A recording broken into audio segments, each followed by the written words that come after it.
दुल्हनी मन मिल सकी रे जल बाबा पे धरला से। दुल्हनी मन मिल सकी रे जल बाबा पे धरला से।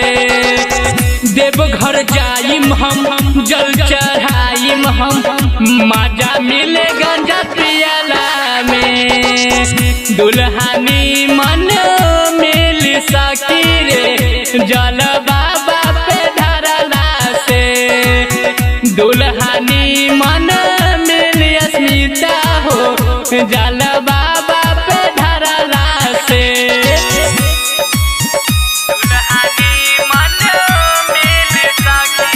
डमरू वाले बाबा की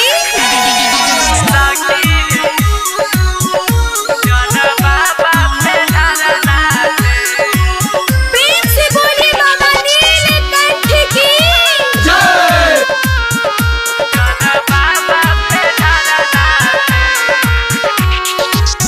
बान्ही पगोरिया लेके कमरिया जाता देवघर हो। हमहू जाइम जल चढ़ाइम लेके कामर हो।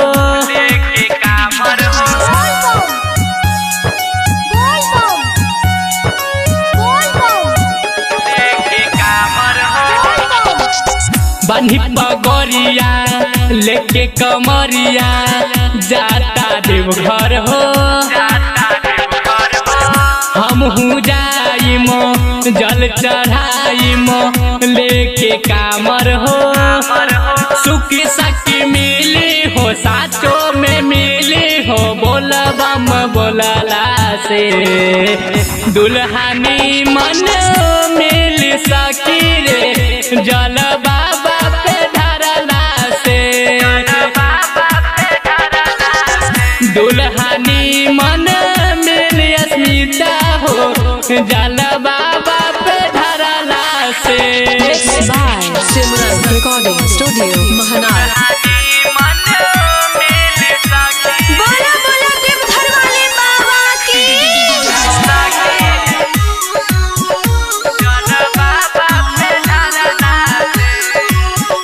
बोलिए शंकर भगवान की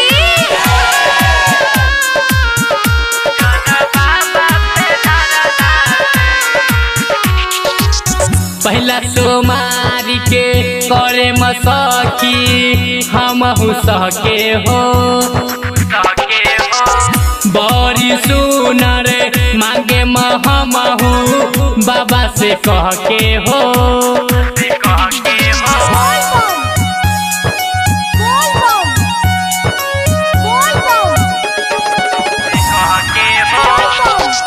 पहला सोमारी के करे मसकी हमहू सहके हो। बड़ी सुनर मांगे हमहू बाबा से कह के हो। कमले सभी पिन के ठीक न कैला हो संगे चलला से। दुल्हनी मन मिल सकी रे जल बाबा पे धरला से।